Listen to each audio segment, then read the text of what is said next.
Halo pemirsa, sorotan dunia hadir menemani Anda tentunya dengan beragam informasi seputar peristiwa dan isu global dari berbagai belahan dunia. Bersama saya Luis Ayu, inilah sorotan dunia selengkapnya. Pemirsa, aparat keamanan di Republik Demokratik Kongo membubarkan aksi unjuk rasa damai yang digelar untuk memperingati 1 tahun kependudukan kota Goma oleh kelompok bersenjata M23. Aksi tersebut bertujuan mengenang para korban konflik dan juga menuntut perlindungan lebih kuat bagi warga sipil.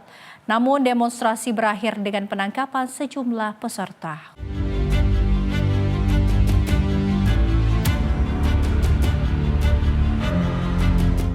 Polisi melakukan tindakan tegas terhadap para demonstran saat aksi damai di kota Beni pada Selasa 27 Januari 2026.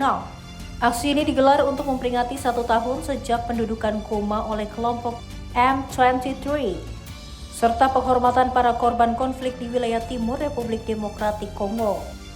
Rekaman dari lokasi menunjukkan sejumlah demonstran ditangkap secara paksa oleh aparat kepolisian saat berjalan melintasi kota.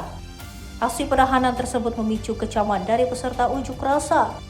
Aktivis menyatakan pihaknya telah berkoordinasi dengan wali kota dan gubernur sebelum aksi digelar. Namun ia mengaku terkejut dengan tindakan aparat yang menangkap demonstran meski aksi diklaim damai dan tanpa kekerasan. Para peserta aksi menegaskan tujuan demonstrasi semata mengecam kekerasan yang terus berlangsung di timur Kongo. Mereka juga menyampaikan duka atas ribuan hingga jutaan korban yang jatuh akibat berbagai serangan kelompok bersenjata. Pasca penangkapan, polisi dikabarkan akan merilis pernyataan resmi terkait jumlah tahanan dan alasan penahanan. Hingga kini pertempuran masih terjadi di wilayah timur Republik Demokratik Kongo, meski telah ada gencatan senjata di mediasi Amerika Serikat. Pemerintah di Kinshasa menuduh Rwanda mendukung kelompok M23. Tudingan tersebut berulang kali dibantah oleh Kigali. Tim redaksi Sinpo TV melaporkan. Presiden Uni Emirat Arab Sheikh Mohammed bin Zayed Al Nahyan menerima kunjungan Presiden Pakistan Asif Ali Zardari di Istana Shah Al Bah Abu Dhabi. Pertemuan tingkat tinggi ini membahas penguatan hubungan bilateral termasuk kerjasama perdagangan ekonomi dan keamanan regional.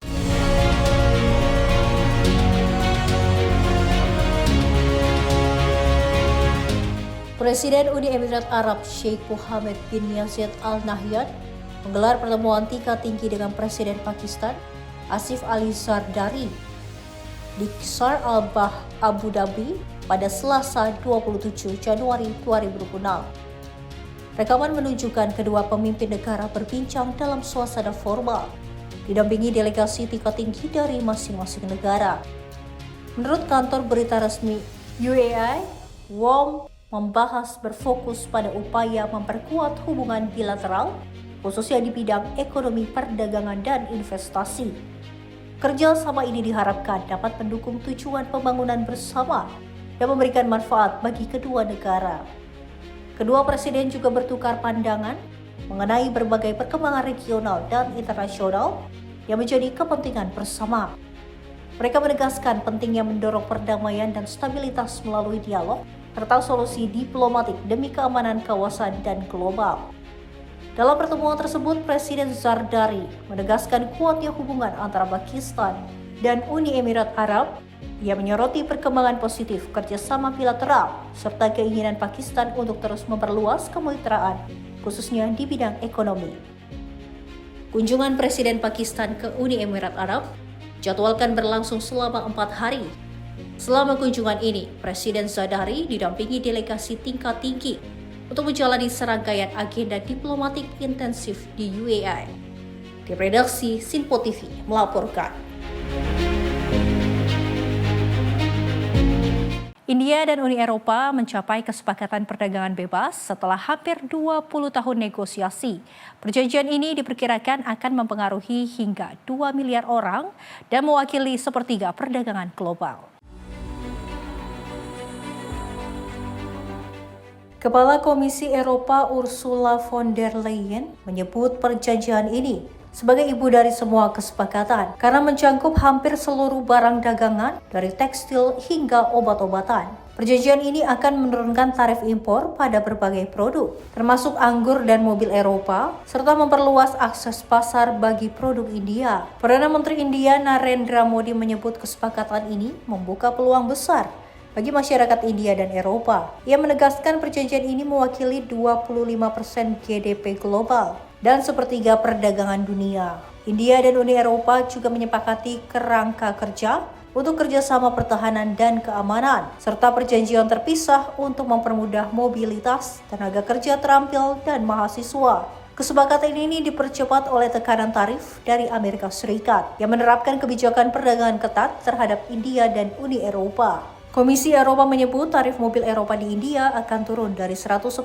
menjadi 10% secara bertahap. Sedangkan tarif suku cadang akan dihapus sepenuhnya dalam 5 hingga 10 tahun. Tarif pada mesin, kimia, dan farmasi juga akan sebagian besar dihilangkan. Sementara tarif anggur Eropa akan turun dari 150% menjadi 20%. India mengecualikan produk susu dan seleria dari kesepakatan ini dengan alasan sensitivitas domestik. Uni Eropa juga tidak memberikan tarif khusus untuk gula dan daging dari India. Inilah perdagangan India dan Uni Eropa mencapai 136 miliar dolar pada 2024 dan ditargetkan meningkat menjadi 200 miliar dolar pada tahun 2030. Kesepakatan ini diharapkan menciptakan jutaan lapangan kerja dan memperkuat rantai pasok global. Tim redaksi Sinpo TV melaporkan. Pemirsa, pemerintah Amerika Serikat akan mengirim unit ICE ke Olimpiade musim dingin di Italia. Langkah ini memicu kekhawatiran dan kebingungan di kalangan publik Italia terkait peran agensi tersebut dalam pengamanan ajang internasional.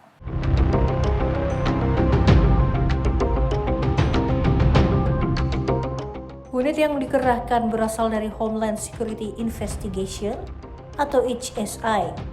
Unit ini biasanya ditugaskan untuk menangani kejahatan lintas negara dan sering dikirim ke event besar seperti Olimpiade.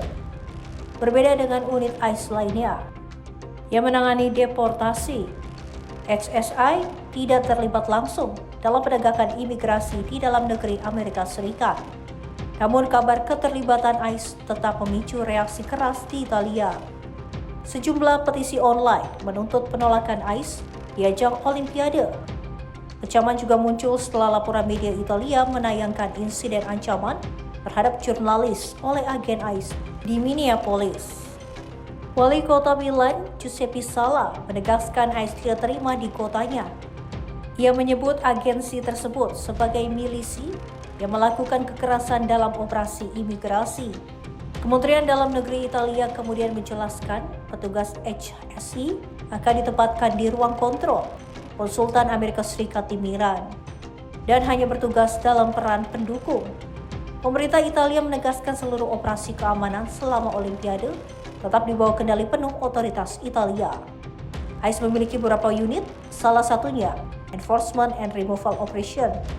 Unit ini bertanggung jawab atas penangkapan dan deportasi warga asing di Amerika Serikat. Sedangkan HSI berfungsi pada penyelundupan manusia, perdagangan narkotika, dan kejahatan lintas batas. Agen HSI telah ditempatkan lebih dari 50 negara. Tim redaksi Sinpo TV melaporkan. Pemadaman listrik besar-besaran melanda ibu kota Greenland Nuuk pada Sabtu 24 Januari 2026. Seluruh kota dilaporkan gelap gulita setelah terjadi insiden yang memutus pasokan listrik. Sejumlah infrastruktur penting termasuk layanan polisi dan internet ikut lumpuh akibat pemadaman itu.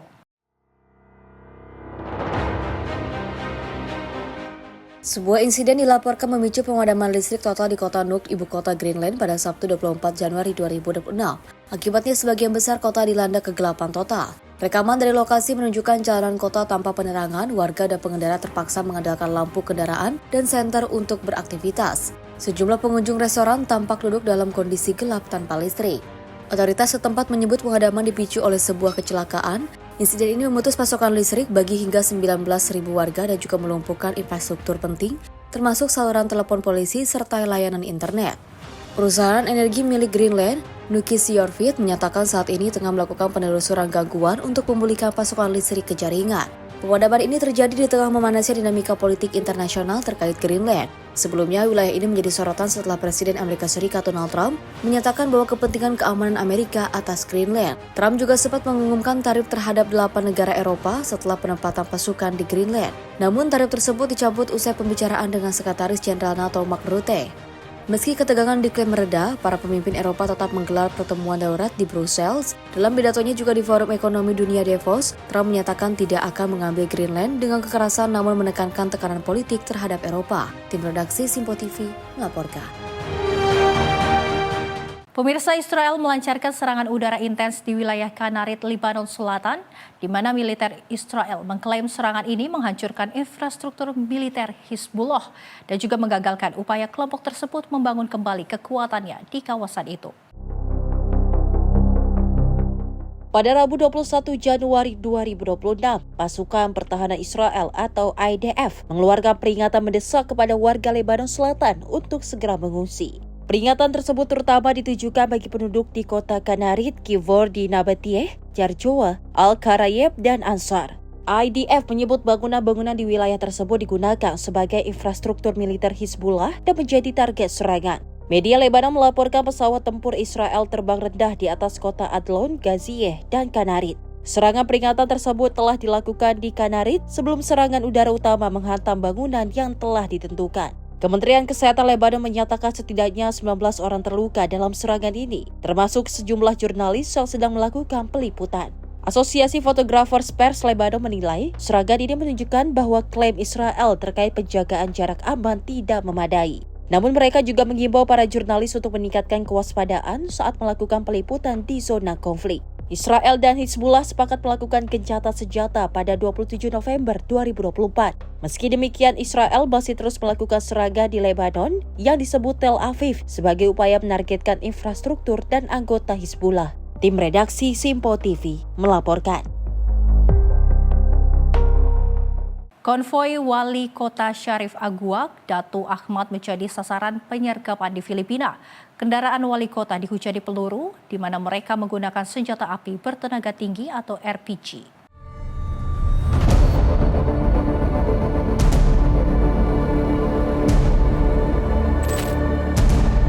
Sekelompok pria bersenjata berat menyergap konvoi wali kota Syarif Aguak, Maguindanao del Sur, Filipina, Ahmad Ampatuan pada Minggu pagi 25 Januari 2026. Melansir Xinhua pada Senin 26 Januari 2026, polisi mengatakan penyergapan terjadi pada Minggu pagi sekitar pukul 6.00 ketika wali kota Syarif Aguak sedang berpergian dengan kendaraan anti pelurunya dengan pengawalan. Menurut penyidik, para tersangka berada di dalam sebuah minivan putih ketika mereka melepaskan tembakan dan juga melemparkan granat berpeluncur roket ke arah konvoi wali kota di sudut jalan Maguindanao, Barangay Madar Poblacion. Kendaraan pengawal wali kota juga dihujani peluru. Selama serangan itu, tambah polisi dalam laporan GMA Regional TV, rekaman kamera pengawas memperlihatkan dua tersangka bersenjata keluar dari sebuah van kecil. Salah satu dari mereka terlihat membawa senjata RPG dan juga melepaskannya ke arah kendaraan jenis SUV yang juga ditumpangi oleh wali kota. Rekaman tersebut menunjukkan granat menghantam kendaraan dan juga menimbulkan kepulan asap. Meski mengalami kerusakan, SUV wali kota masih mampu melaju. Kendaraan tersebut kemudian berhenti di tengah jalan, disusul dengan terdengarnya beberapa kali tembakan di udara. Mobil pengawal wali kota yang dipimpin oleh BFC Manuel Arcega Don Diego langsung membalas tembakan. Dalam situasi tersebut, para tersangka berhasil melarikan diri dari lokasi kejadian. Pihak berwenang melancarkan operasi pengejaran yang juga menghasilkan baku tembak singkat yang mengakibatkan kematian 3 orang tersangka. Senjata api berkekuatan tinggi ditemukan dari minivan tersebut, sementara wali kota Ahmad Ampatuan dilaporkan tidak mengalami luka. Namun VFC Manuel Arcega Don Diego dan juga 1 orang lainnya mengalami luka akibat baku tembak yang terjadi. Tim redaksi Simpo TV melaporkan. Pemirsa, Menteri Luar Negeri Sugiono menyampaikan Indonesia resmi terlibat dalam Board of Peace, sebuah forum internasional yang dibentuk untuk mendorong upaya perdamaian di Gaza dan Palestina. Hal tersebut disampaikan dalam rapat kerja Kementerian Luar Negeri bersama Komisi 1 DPR RI di Kompleks Parlemen Senayan, Jakarta pada Selasa siang.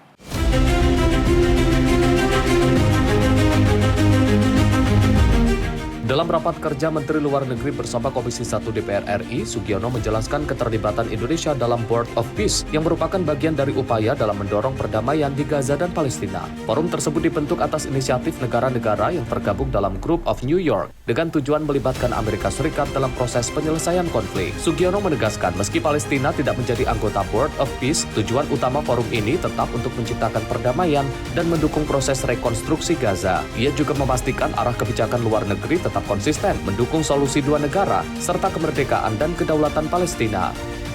Dari awal Board of Peace itu didirikan atas permintaan negara-negara yang tergabung di dalam Group of New York untuk melibatkan Amerika.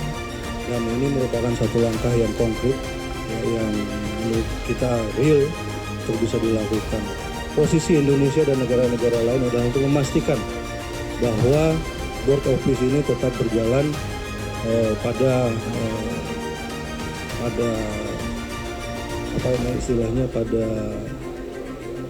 tujuan utamanya, karena Board of Peace ini sendiri lahir dari upaya untuk menciptakan perdamaian di Gaza dan Palestina.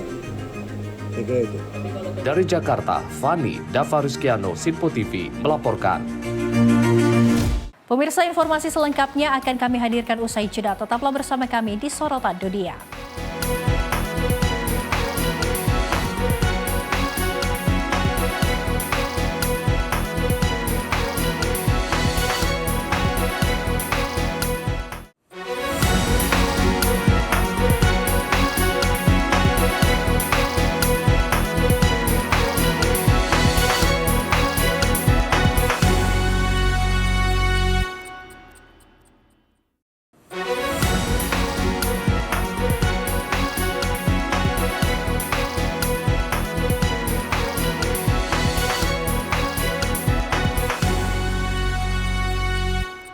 Terima kasih pemirsa, Anda kembali menyaksikan Sorotan Dunia. Informasi kami lanjutkan. Sebuah insiden penembakan di Minneapolis, Minnesota, Amerika Serikat kini menimbulkan gejolak politik di Washington. Kematian seorang warga sipil yang secara sah memiliki senjata dalam konfrontasi dan juga dengan petugas federal memicu debat di kalangan partai publik atau Republik, sekaligus menantang posisi Presiden Donald Trump terkait amandemen kedua. Alex Pretty menjadi orang kedua yang tewas ditembak petugas federal di kota Minneapolis bulan ini. Insiden terjadi saat operasi penegakan hukum federal di kawasan perkotaan Minneapolis. Awalnya administrasi Amerika Serikat menyebut Pretty bertanggung jawab atas kematiannya sendiri karena membawa senjata api secara sah saat berhadapan dengan petugas. Pernyataan ini langsung menuai kecaman dari sejumlah tokoh Partai Republik dan aktivis hak senjata yang menilai narasi tersebut bertentangan dengan semangat amandemen kedua Konstitusi Amerika Serikat. Berbagai kalangan menuntut penyelidikan menyeluruh dan transparan atas penembakan tersebut, serta menyoroti ketidakkonsistenan sikap sebagian politisi dalam membela hak kepemilikan senjata. Hingga saat ini, insiden ini belum mengubah kebijakan senjata nasional. Namun kasus ini muncul di tengah ketegangan politik dan perombakan pejabat keamanan oleh Presiden Trump, seiring diperketatnya operasi penegakan imigrasi. Menjelang tahun pemilu paruh waktu, sejumlah pengamat menilai kontroversi ini berpotensi menjadi beban politik bagi Partai Republik, terutama di tengah meningkatnya keraguan publik terhadap kebijakan imigrasi pemerintah. Menanggapi kontroversi tersebut, Gedung Putih menegaskan, Presiden Donald Trump tetap menjadi pendukung kuat amandemen kedua. Namun Gedung Putih juga mengingatkan bahwa membawa senjata saat berhadapan dengan aparat penegak hukum meningkatkan risiko terjadinya penggunaan kekuatan. Tim redaksi Sinpo TV melaporkan. Sekretaris Jenderal NATO Mark Rutte menegaskan bahwa Eropa tidak mampu mempertahankan dirinya sendiri tanpa dukungan militer Amerika Serikat. Pernyataan itu disampaikan di hadapan para anggota Parlemen Uni Eropa di Brussels di tengah meningkatnya perdebatan soal kemandirian pertahanan Eropa. Dalam pidatonya, Mark Rutte menyatakan bahwa Uni Eropa atau kawasan Eropa tidak akan mampu bertahan jika harus berdiri tanpa Amerika Serikat. Ia menegaskan, Eropa dan Amerika saling membutuhkan, terutama dalam kerangka pertahanan NATO. Rutte menyebut tanpa kehadiran Amerika Serikat, Eropa akan kehilangan jaminan keamanan utama, yaitu payung nuklir AS. Menurutnya, jika Eropa benar-benar ingin berdiri sendiri, anggaran pertahanan tidak cukup hanya 5% dari produk domestik bruto, namun harus meningkat hingga 10%, termasuk membangun kapasitas nuklir sendiri. Pernyataan ini muncul di tengah ketegangan internal NATO, menyusul sikap Presiden Amerika Serikat Donald Trump, yang sempat mengancam akan mengambil alih Greenland. Rutte menutup pernyataan pernyataannya dengan sindiran bahwa tanpa Amerika Serikat, Eropa akan kehilangan penjamin terakhir kebebasannya dan mengucapkan good luck kepada pihak-pihak yang yakin Eropa bisa bertahan sendiri. Tim redaksi Sinpo TV melaporkan. Tanah longsor menghantam sebuah area camping dan sebuah rumah di Selandia Baru. Petugas darurat kini berupaya menyelamatkan warga yang diduga tertimbun reruntuhan di tengah cuaca ekstrim di Pulau Utara. Layanan darurat dipanggil ke kaki gunung Maunganui setelah longsor terjadi sekitar pukul 9:30 pagi. Material tanah dan batu menimpa Beachside, Holiday Park, sebuah area camping populer di kota wisata tersebut. Rekaman gambar menunjukkan kendaraan karavan wisata dan bangunan fasilitas umum rusak parah akibat timbunan runtuhan. Kepolisian setempat menyebutkan jumlah orang yang hilang masih dalam hitungan satuan. Namun belum ada rincian berapa banyak korban yang terdampak. Longsor lain juga terjadi di komunitas Welcome Bay. Pada dini hari, 2 orang berhasil menyelamatkan diri dan juga namun 2 lainnya dilaporkan masih hilang dan dalam proses pencarian. Perdana Menteri Selandia Baru Christopher Luxon mengimbau warga di daerah terdampak untuk mematuhi arahan keselamatan dari otoritas setempat. Pemerintah disebutkan terus memberikan dukungan bagi warga yang terdampak bencana. Komandan Pemadam Kebakaran dan Darurat menyatakan belum ada korban selamat yang ditemukan di lokasi camping. Petugas sempat mendengar suara dari dalam timbunan, namun terpaksa menghentikan operasi sementara karena risiko longsor susulan. Seorang wisatawan asal Australia mengaku nyaris menjadi korban. Ia sedang berendam saat melihat longsor besar meluncur ke arah camping. Ia berhasil melarikan diri sesatu detik sebelum reruntuhan menyeret karavan di belakangnya. Tim redaksi Sinpo TV melaporkan.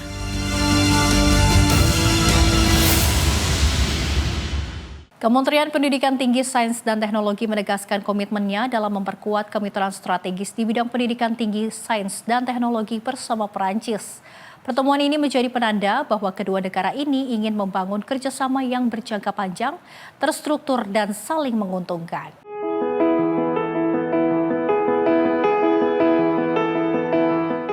Kementerian Pendidikan Tinggi, Sains dan Teknologi bersama Dubes Perancis menegaskan komitmen memperkuat kerjasama pendidikan tinggi, sains, dan teknologi melalui inisiatif Tahun Inovasi Indonesia Perancis. Kolaborasi ini mencakup riset, inovasi, pertukaran mahasiswa dan peneliti, pengembangan kampus unggulan, hingga perluasan program beasiswa LPDP ke jenjang doktoral. Inisiatif ini juga telah disetujui oleh Presiden Republik Indonesia Prabowo Subianto dan Presiden Prancis Emmanuel Macron. Bahkan Kedubes Prancis berkomitmen menghadirkan kampus unggulan di Indonesia karena berkat program khusus LPDP Prancis. Jumlah mahasiswa Indonesia di Prancis meningkat 2 kali lipat dalam setahun. Langkah ini pun diharapkan mendorong kemitraan jangka panjang yang berdampak bagi pengembangan SDM unggul dan kemajuan riset kedua negara. Tim redaksi Sinpo TV melaporkan.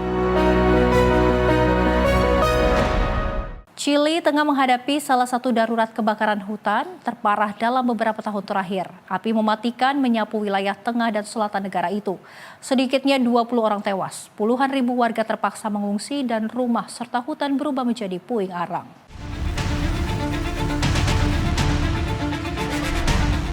Kebakaran mulai terdeteksi pertengahan Januari di wilayah Biobío dan juga Nabil sekitar 500 km di selatan ibu kota Santiago.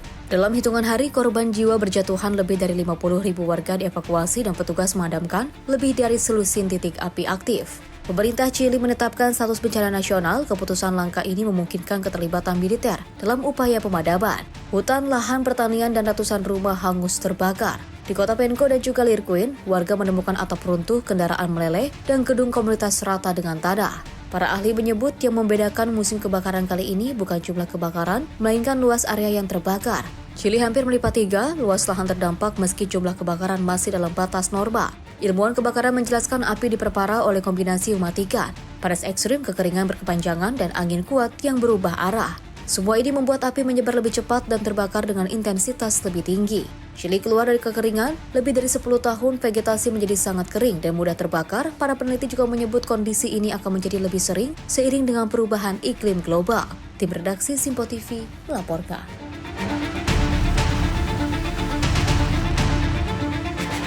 Pemirsa, aksi protes damai terjadi di depan konsulat Amerika Serikat di kota Nuuk, Greenland. Seorang warga secara konsisten menyampaikan pesan solidaritas dengan membawa bendera Denmark, Faroe, dan Greenland, serta menegaskan posisi Greenland sebagai bagian dari komunitas negara bebas. Dalam aksi tersebut, seorang pria berusia 70 tahun yang berprofesi sebagai tukang kayu secara konsisten melakukan aksi protes damai di depan konsulat Amerika Serikat di kota Nuuk, Greenland. Pria tersebut tampak memegang 3 bendera yaitu Denmark, Kepulauan Faroe, dan juga Greenland. Menurutnya, bendera-bendera itu melambangkan persatuan serta komitmen bersama dalam menjaga kedaulatan dan juga masa depan Greenland.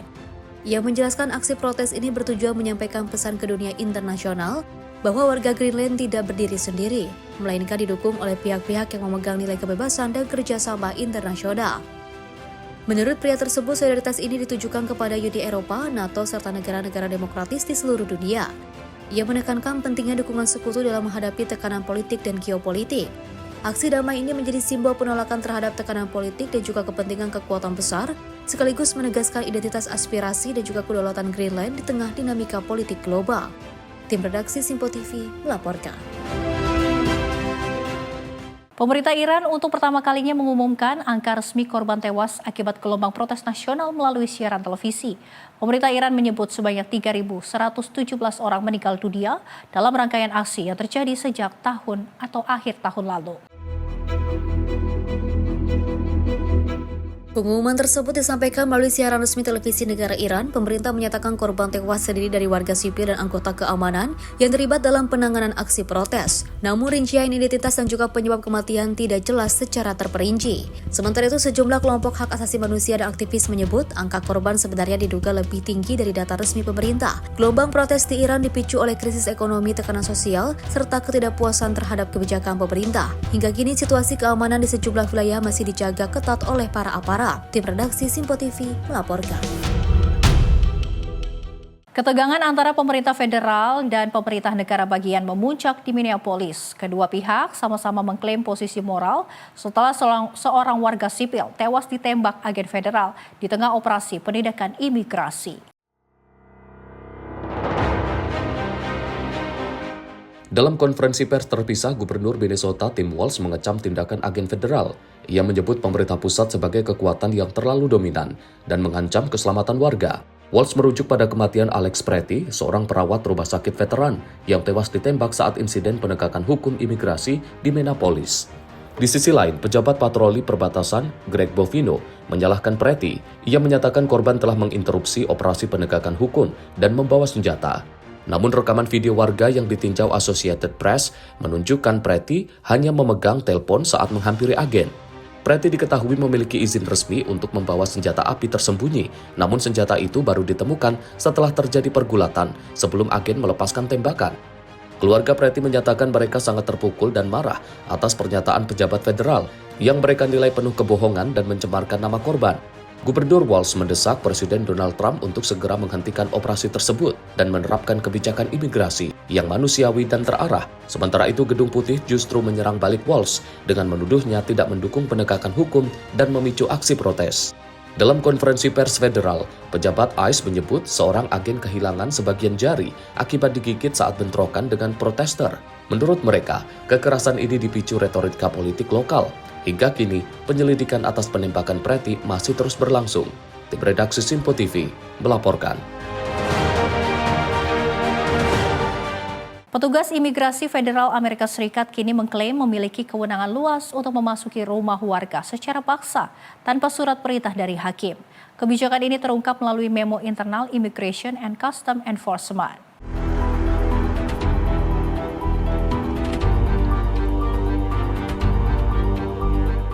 Memo tersebut memberikan wewenang kepada petugas ICE untuk menggunakan kekerasan masuk ke tempat tinggal, hanya berdasarkan administrative warrant atau surat perintah administratif.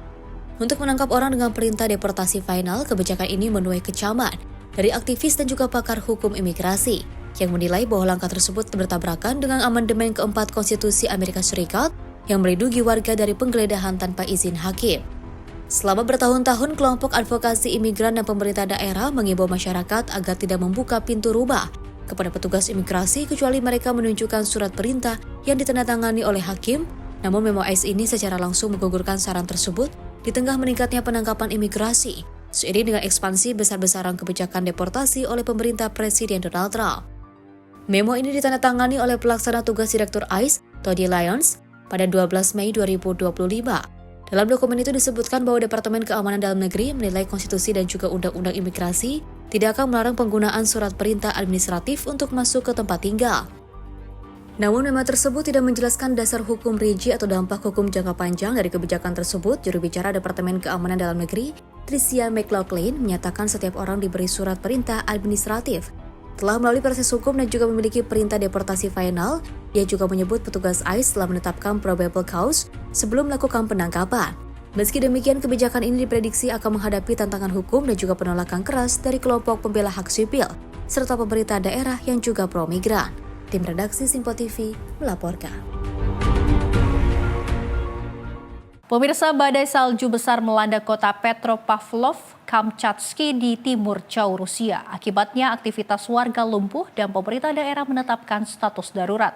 Timbunan salju bahkan dilaporkan mencapai lebih dari 10 meter, cukup tinggi untuk menutup pintu dan jendela bangunan bertingkat rendah. Kota Petropavlovsk-Kamchatsky di semenanjung Kamchatka, Rusia, dilanda badai salju ekstrim selama beberapa hari berturut-turut. Akibatnya, hampir seluruh wilayah kota tertimbun salju tebal, membuat aktivitas warga lumpuh total. Data meteorologi menunjukkan bahwa kawasan ini mengalami curah salju tertinggi dalam 30 tahun terakhir, dengan intensitas hujan salju yang memecahkan rekor untuk periode yang sama.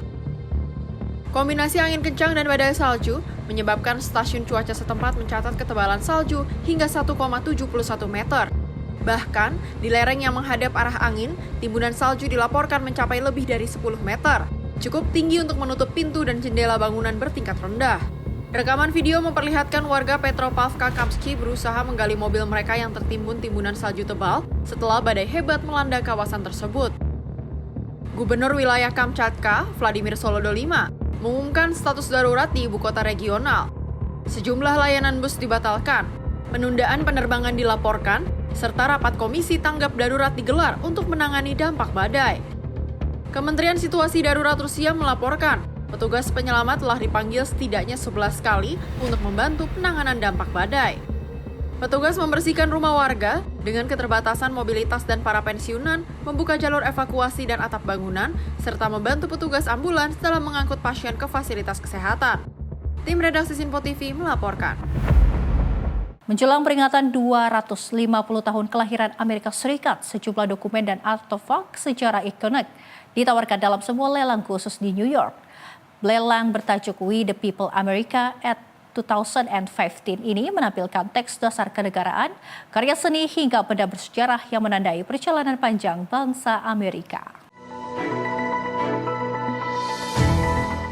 Lelang yang digelar oleh Rumah Lelang Christie's menghadirkan berbagai dokumen penting yang menjadi fondasi sejarah Amerika Serikat. Salah satu sorotan utama adalah cetakan langka Deklarasi Kemerdekaan tahun 1776 yang diproduksi di New Hampshire dan diperkirakan bernilai hingga 5 juta dolar Amerika. Dokumen lain yang dilelang adalah draft konstitusi Amerika Serikat, hasil editan toko Rufus King, yang mencatat proses final perumusan Undang-Undang Dasar Negara. Tak hanya itu, salinan proklamasi emansipasi yang ditandatangani Presiden Abraham Lincoln juga menjadi bagian dari lelang dengan nilai tawaran jutaan dolar. Lelang ini juga menampilkan karya seni ikonik Amerika termasuk potret George Washington, karya Gilbert Stuart hingga sketsa asli American Gothic karya Grant Wood. Sejumlah sejarawan menilai lelang seperti ini menunjukkan peran penting kolektor swasta dalam menjaga dan melestarikan warisan sejarah bangsa. Lelang We the People America at 250 diharapkan menjadi momen refleksi atas nilai-nilai perjuangan yang membentuk Amerika Serikat hingga saat ini. Tim redaksi Simpo TV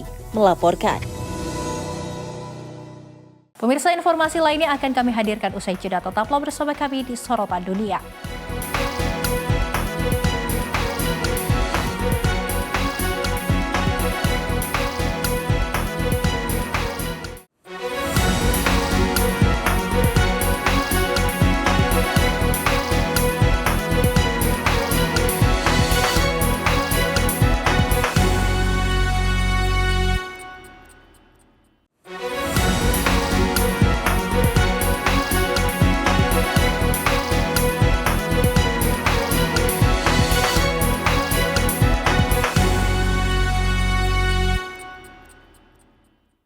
Terima kasih pemirsa, Anda kembali menyaksikan Sorotan Dunia. Informasi kami lanjutkan.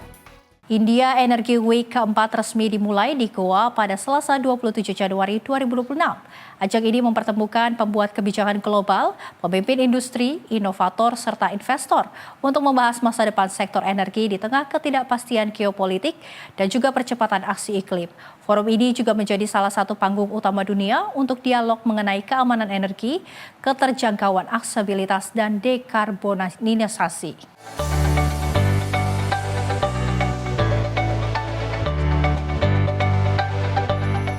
India Energy Week keempat resmi digelar di kota Goa pada Selasa 27 Januari 2026. Acara ini menghadirkan para pemangku kepentingan global dari berbagai sektor untuk merumuskan arah masa depan energi dunia. Rekaman menunjukkan para peserta mengunjungi pavilion perusahaan dari berbagai negara, mengikuti diskusi panel, serta menyaksikan beragam inovasi dan teknologi terkini di bidang energi. Sejumlah peserta menyampaikan antusiasme terhadap masa depan energi. Fokus utama tertuju pada pengembangan energi terbarukan, serta upaya India mencapai kemandirian energi dengan solusi yang ekonomis dan berkelanjutan. Dalam konteks geopolitik global, India juga menegaskan komitmen terhadap agenda keberlanjutan. India disebut akan terus memperkuat kerjasama strategis, termasuk dengan Rusia, untuk membangun rantai pasok energi dan mencapai tujuan transisi energi. Acara yang disiapkan oleh Kementerian Perminyakan dan Gas Alam India ini berlangsung selama 4 hari. India Energy Week dijadwalkan berakhir pada 30 Januari 2026 dan diposisikan sebagai salah satu platform terkemuka dunia dalam dialog energi global. Tim redaksi Sinpo TV melaporkan.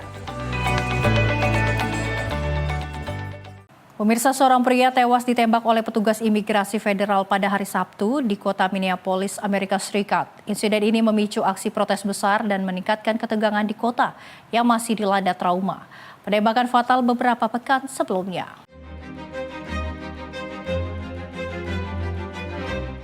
Keluarga korban mengidentifikasi pria tersebut sebagai Alex Preti, usia 37 tahun, seorang perawat unit perawatan intensif. Preti diketahui pernah menyampaikan protes terhadap kebijakan penindakan imigrasi Presiden Donald Trump di kotanya. Setelah penembakan, ratusan orang turun ke jalan. Meski dalam suhu ekstrim, aksi protes sempat berujung bentrokan antara massa dan petugas imigrasi federal. Petugas terlihat menggunakan tongkat dan granat kejut untuk membubarkan massa. Pemerintah negara bagian menurunkan Garda Nasional Minnesota atas arahan Gubernur Tim Walz. Pasukan Garda Nasional dikerahkan ke lokasi penembakan, serta ke gedung federal yang setiap hari menjadi titik aksi protes. Kepolisian Minneapolis menyatakan informasi mengenai kronologi penembakan masih terbatas dan dalam penyelidikan.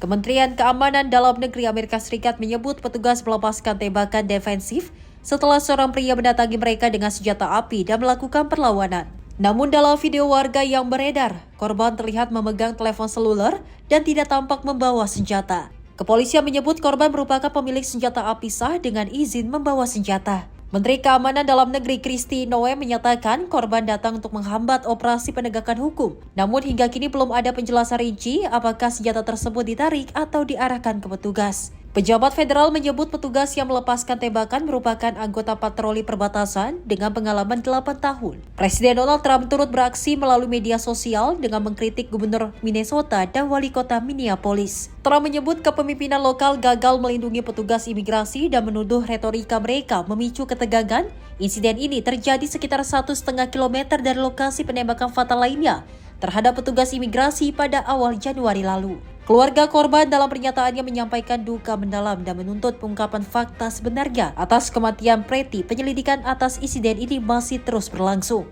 Tim redaksi Sinpo TV melaporkan. Sebuah kapal feri yang mengangkut lebih dari 350 penumpang tenggelam pada Senin dini hari di perairan Filipina bagian selatan. Insiden ini menyebabkan sedikitnya 15 orang tewas, sementara ratusan penumpang lainnya berhasil dievakuasi oleh tim penyelamat.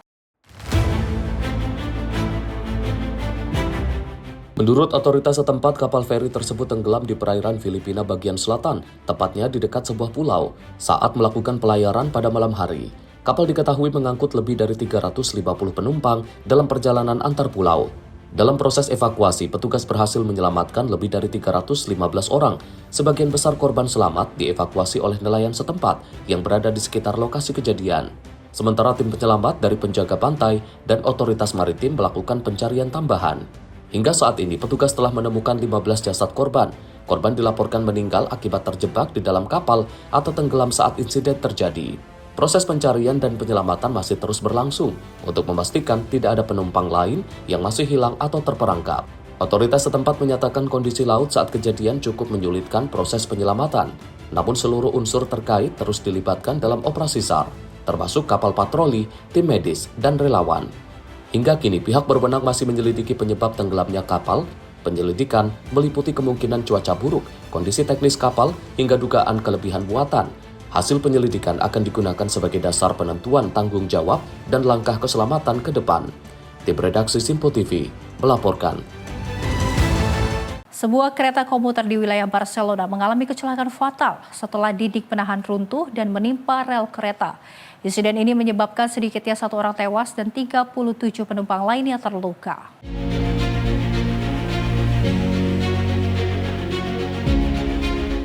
Kecelakaan terjadi di kawasan Catalonia, Spanyol Timur Laut hanya 2 hari setelah tabrakan kereta mematikan lain di wilayah selatan Spanyol yang menyebabkan sedikitnya 42 orang tewas. Petugas daerah di Catalonia menyatakan dari 37 korban luka, 5 orang dalam kondisi serius dan 6 orang lainnya mengalami luka sedang. Sebanyak 20 ambulans diperbantukan ke lokasi kejadian untuk mengevakuasi para korban yang kemudian dilarikan sejumlah rumah sakit terdekat. Petugas pemadam kebakaran daerah menyebut sebagian besar korban luka berada di gerbong pertama kereta yang mengalami dampak paling parah. Kecelakaan ini terjadi di dekat kota Gelida sekitar 35 menit perjalanan dari pusat kota Barcelona. Perdana Menteri Spanyol Pedro Sánchez menyampaikan bela sungkawa melalui media sosial X dan juga menyatakan solidaritas kepada para korban dan keluarga mereka. Sementara itu, aparatur kereta api Spanyol EDIF menyatakan runtuhnya dinding penahan diduga kuat akibat hujan lebat yang melanda wilayah Spanyol Timur Laut dalam beberapa hari terakhir. Layanan kereta komuter di jalur tersebut untuk sementara dibatalkan guna proses evakuasi dan juga penyidikan lebih lanjut. Kecelakaan ini terjadi saat Spanyol masih dalam masa berkabung nasional atas tragedi kereta maut sebelumnya dan memicu kekhawatiran publik terhadap keselamatan layanan kereta komuter yang selama ini dikenal sering mengalami gangguan teknis. Tim redaksi Simpo TV melaporkan.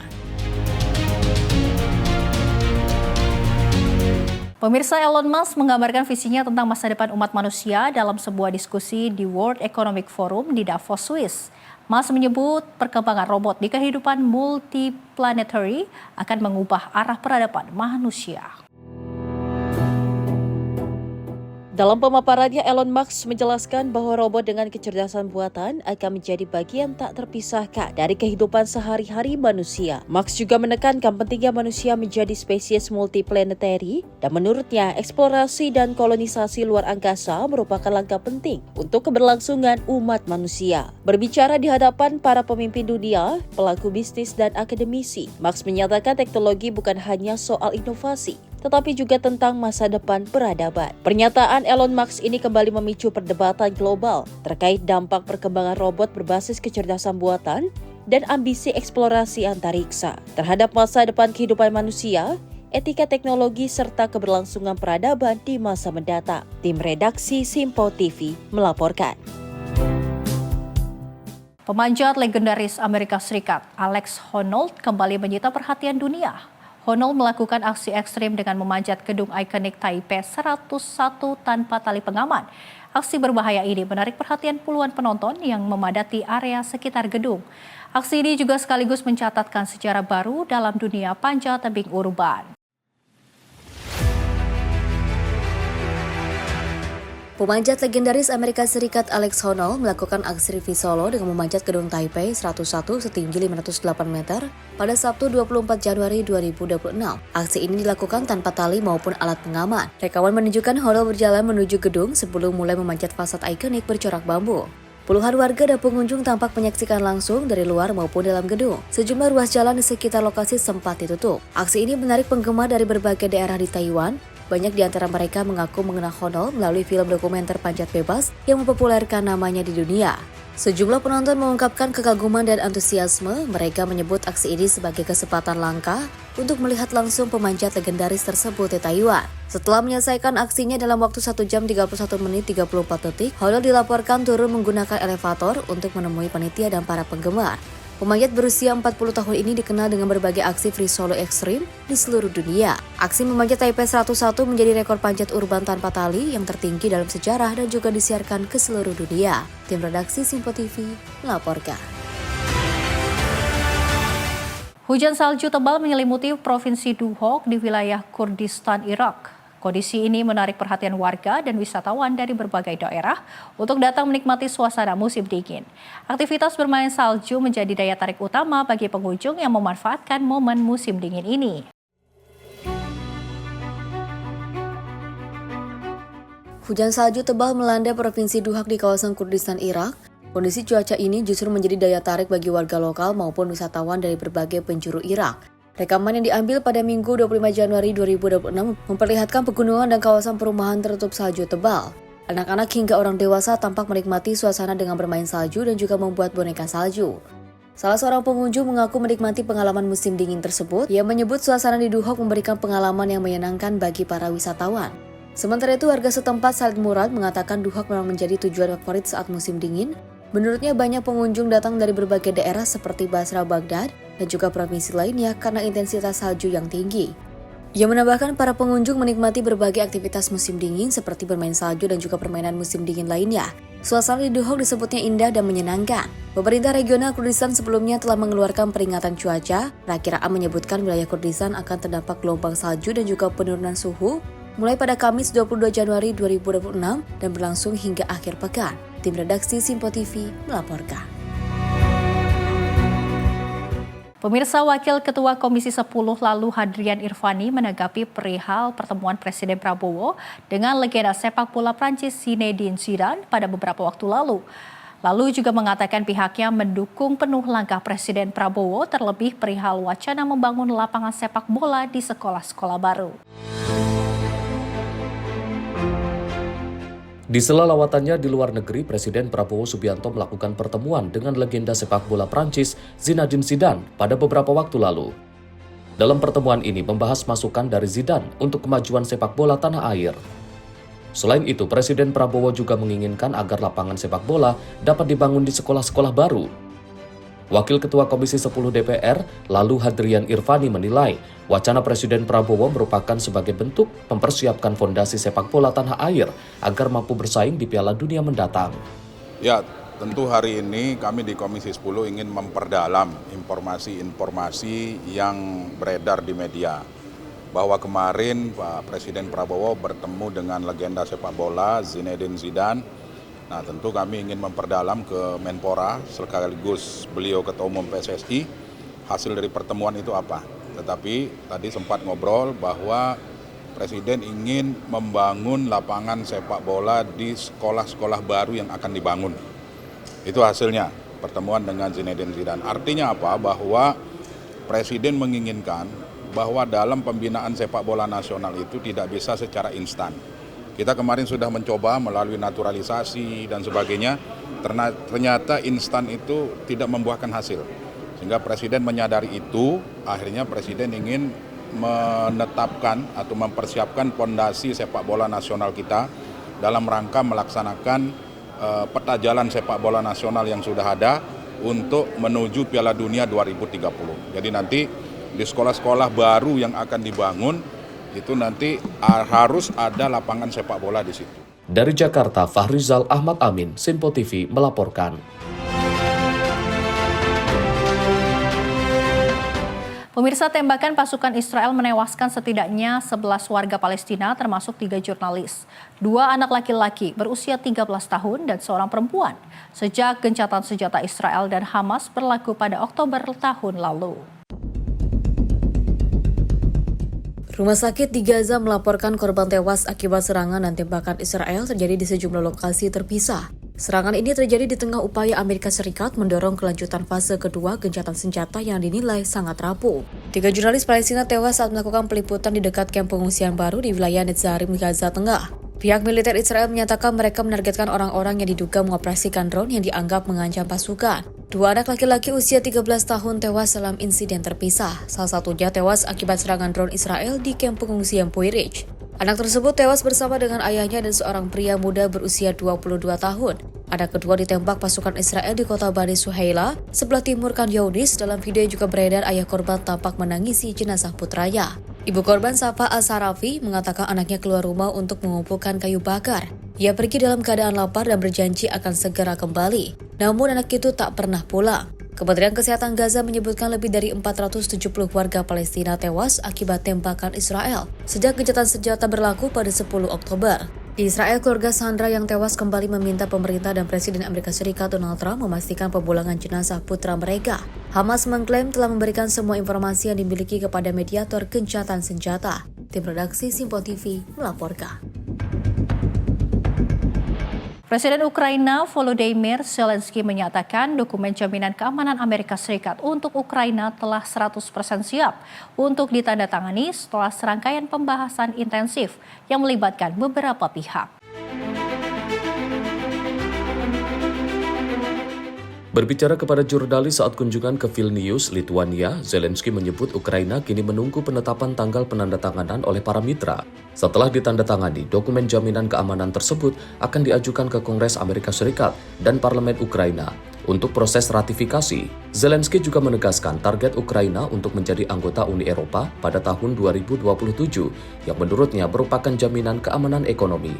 Pembahasan terkini digelar di Abu Dhabi, Uni Emirat Arab, dan disebut sebagai format trilateral yang jarang terjadi karena melibatkan perwakilan diplomat serta militer dari Ukraina, Amerika Serikat, dan Rusia. Meski demikian, Zelensky mengakui masih terdapat perbedaan mendasar antara posisi Ukraina dan Rusia, terutama terkait isu wilayah.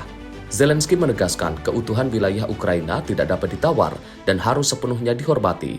Sementara itu, Presiden Rusia Vladimir Putin diketahui telah melakukan pembahasan dengan utusan Presiden Amerika Serikat Donald Trump.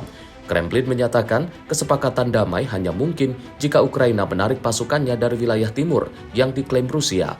Zelensky menyebut Amerika Serikat berupaya mencari titik kompromi, namun menekankan semua pihak harus siap untuk melakukan kompromi. Putaran pembahasan berikutnya dijadwalkan kembali digelar di Uni Emirat Arab pada 1 Februari mendatang dengan agenda militer dan ekonomi, termasuk kemungkinan gencatan senjata sebelum kesepakatan akhir. Hingga kini, belum ada kesepakatan final terkait pengelolaan PLTN Zaporizhia, fasilitas nuklir terbesar di Eropa yang saat ini dikuasai Rusia. Tim redaksi Simpo TV melaporkan.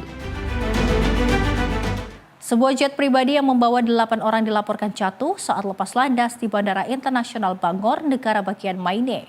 Hingga kini nasib para penumpang masih belum diketahui. Otoritas penerbangan langsung melakukan penyelidikan. Menurut Administrasi Penerbangan Federal Amerika Serikat atau FAA, pesawat tersebut jatuh saat melakukan proses lepas landas. Insiden terjadi di Bandara Internasional Bangor, Maine. FAA menyatakan jet pribadi itu mengangkut 8 orang, namun hingga saat ini belum ada informasi resmi terkait kondisi para penumpang dan awak pesawat. Otoritas bandara dan petugas darurat segera diterjunkan ke lokasi kejadian untuk melakukan pengamanan awal, serta mengamankan area sekeliling landasan. Hingga kini penyebab kecelakaan masih dalam penyelidikan FAA. Pihak berwenang akan meneliti kondisi pesawat, faktor teknis, serta kemungkinan pengaruh cuaca pada saat kejadian. FAA menegaskan informasi lanjutan akan disampaikan setelah proses investigasi memasuki tahap lebih lanjut. Tim redaksi Simpo TV melaporkan. Dan pemirsa, informasi tadi sekaligus menutup jumpa kita pada Sorotan Dunia edisi kali ini. Saya Louis Ayu mewakili kerabat kerja yang bertugas pamit undur diri. Terima kasih atas kebersamaan Anda. Sampai jumpa.